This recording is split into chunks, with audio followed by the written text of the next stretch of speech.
gas lines to stage 2 as well as the payload. And there you can see on your screen that those clamp arms are now opening up. This is a good view here because you'll be able to see that TE start to move away from the vehicle. It's pretty slow, but you should be able to see it here in a few seconds.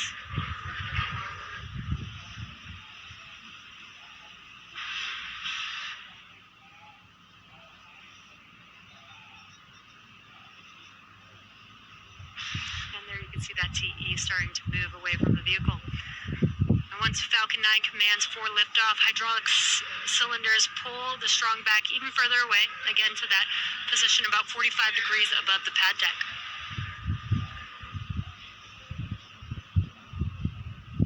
Now we are coming up on liquid oxygen loading completion at the T-minus 3-minute mark.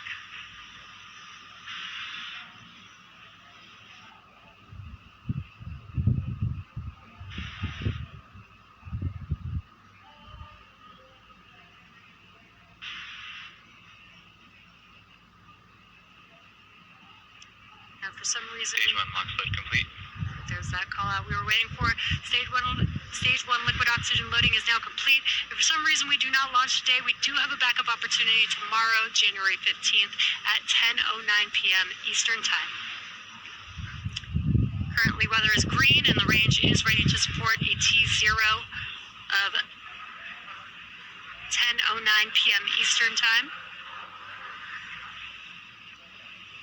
And the landers continue to be healthy, and the Falcon 9 team is tracking no issues on the vehicle. Next coming up will be at T-minus 2 minutes. We should hear the call out for propellant loading. Stage 2 LOX load complete. Right on time. That is stage 2 LOX load complete. That means propellant loading is now fully complete on Falcon 9. The vehicle is now fully loaded with 1 million pounds of kerosene fuel and liquid oxygen.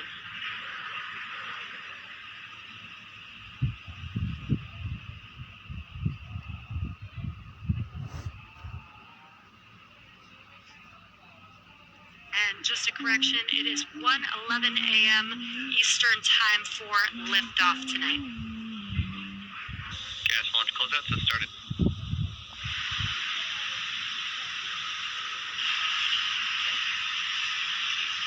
Now that the propellant loading is complete, we should begin to see venting coming from the transporter erector.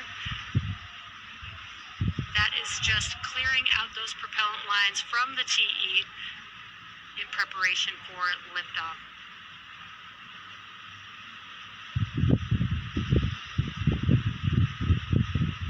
Falcon 9 is in startup. Call out. This means that the Falcon vehicle's internal flight computers have taken over the launch countdown. We're now just waiting for the final go from the launch director. LD, go for launch. And great news, we are go for launch, so let's watch as Falcon 9 takes our 2 lunar payloads out to space. T-minus 30 seconds.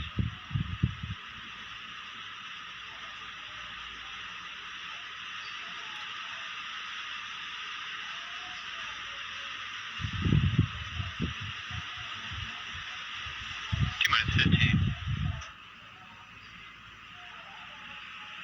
10, 9, 8, 7, 6, 5, 4, 3, 2, 1. Ignition. And go high space. Go.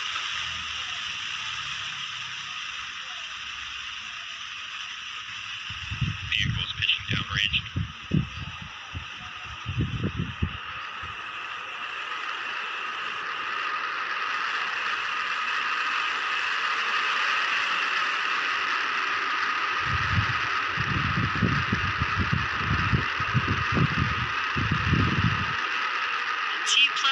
Seconds into launch, Falcon 9 has successfully lifted off from Launch Complex 39A at Kennedy Space Center. Now the vehicle is going vertically, but it will begin to move horizontally. We're going to gimbal those. Falcon 9 power and telemetry are nominal. We're going to gimbal those engines. We're still going up, but now Engine air pressure's nominal. Vehicle is supersonic. we'll be moving horizontally. horizontally, and that helps the vehicle get into orbit and avoid being pulled back down to Earth. And we are coming up on max Q. This is the largest structural load that the vehicle will see during ascent. Max Q. There's that call out. We've passed through max Q. And we do have a few events coming up in quick succession. That'll be MECO, stage separation, and SES-1. MECO is main engine cutoff, and that's where we will shut down all 9 of those M1D engines that you see there burning bright on your screen. That prepares the vehicle for stage separation. That's when the first and second stages separate from each other, and the first stage will begin to make its way back down to Earth, while the second stage carries the payloads and continues with its journey with SES-1, or second stage engine start 1. And that's where we will ignite the MVAC engine on the second stage, and shortly afterwards we will have SECO, where the vehicle will coast. So we are coming up on those 3 events that I just mentioned: MECO, stage separation, and SES-1 in just about 20 seconds from now.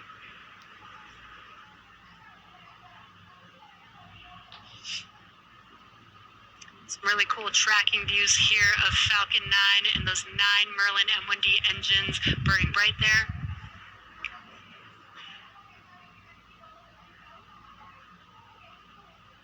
MECO. Stage separation confirmed.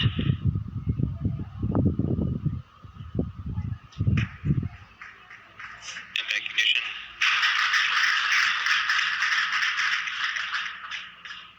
And great views.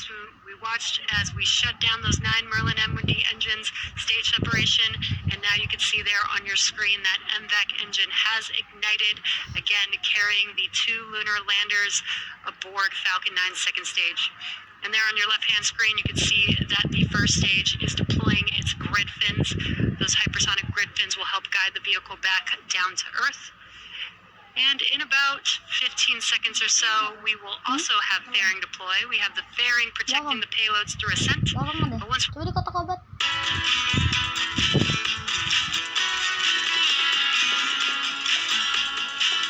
Iklan.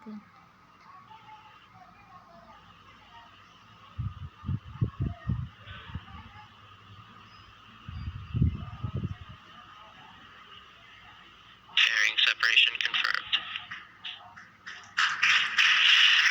And a really cool view of the payloads encapsulated in those fairing halves. The fairing halves deploying. We will once again attempt to retrieve these fairing halves once they make their way back down to Earth. And in a few minutes, we will also have a couple more burns for our first stage to prepare it for landing on our drone ship. Just read the instructions. We are T plus 4 minutes and 10 seconds into today's mission. We're currently in the first of 3 planned MVAC burns. Around T plus 6 minutes, you should see on your screen the first stage's entry burn. Now that entry burn is where we ignite 3 of the Merlin M1D engines, and that's going to be the E9 engine plus the E1 and E5 engines. Now that helps slow the vehicle down as it's re-entering back into the Earth's atmosphere. Now the reason why we slow down the vehicle is to reduce the re-entry forces, which helps us recover and reuse the first stage booster.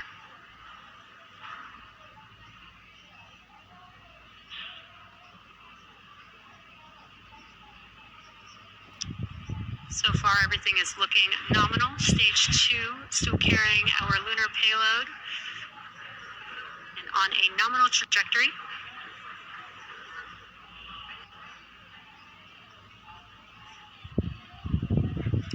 Now again, the first stage vehicle is making its way back down to Earth. We're about 45 seconds away from the entry burn beginning. And just as a reminder, the first stage booster that is supporting today's mission will perform this entry burn for the 5th time. Falcon 9 is the world's first orbital class rocket, reusable rocket, and this is important because reusability allows SpaceX to refly the most expensive parts of the rocket, which in turn drives down the cost of space access. So we do have that entry burn coming up just about 10 seconds. Again, that will be 3 engines reigniting for just about 20 seconds or so.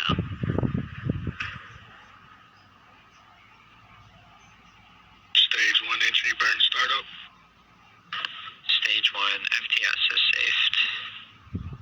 There's that call out, and on your left-hand screen, you can see that those engines have ignited.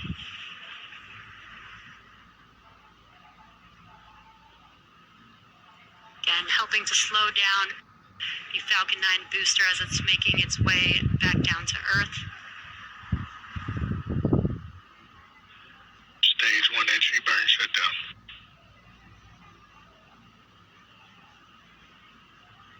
And there we heard the call out as well. As you can see that the engines have shut down. That concludes the entry burn for the Falcon booster. Coming up next in about 1 minute will be SECO. That is second stage engine cutoff. And that'll basically be where we shut down that MVAC engine and allow the second stage to coast with the payloads. Stage 2 is in terminal guidance. As the vehicle is making its way towards its targeted drop-off orbit for each of the lunar lands. And just shortly after we have SECO, we'll also have the landing burn startup on the booster. So we will have a couple events happening back to back. Stage 2 FTS is saved. Stage 1 transonic. For the landing burn, we reignite the center E9 engine. And again, that slows the vehicle down just in time to touch down for landing. We have SECO 1 coming up, as well as a landing burn in just a few seconds.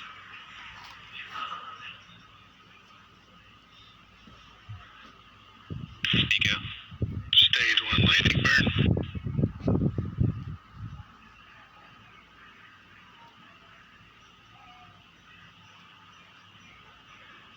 Nominal orbit insertion. Full view of first stage, touching down for landing. Landing leg deployed. Stage 1 landing confirmed. And there you can see on your screen, the Falcon has landed. Just read the instructions. That marks SpaceX's 398th recovery of an orbital class rocket, and that includes first stage landings for Falcon 9 and Falcon Heavy. And we're just waiting for confirmation of good orbit.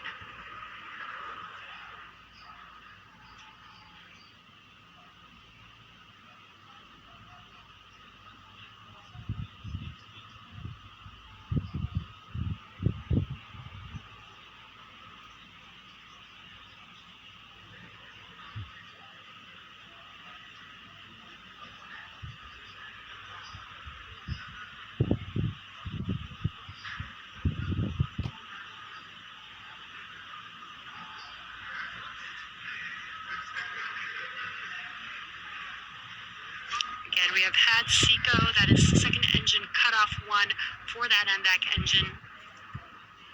And we are just waiting to confirm good orbital insertion. We're just in anticipation of launch. Now let's get a closer look at the moon-bound lander. Here's Ray with an overview of Blue Ghost. Firefly's Blue Ghost lunar lander was designed for stability.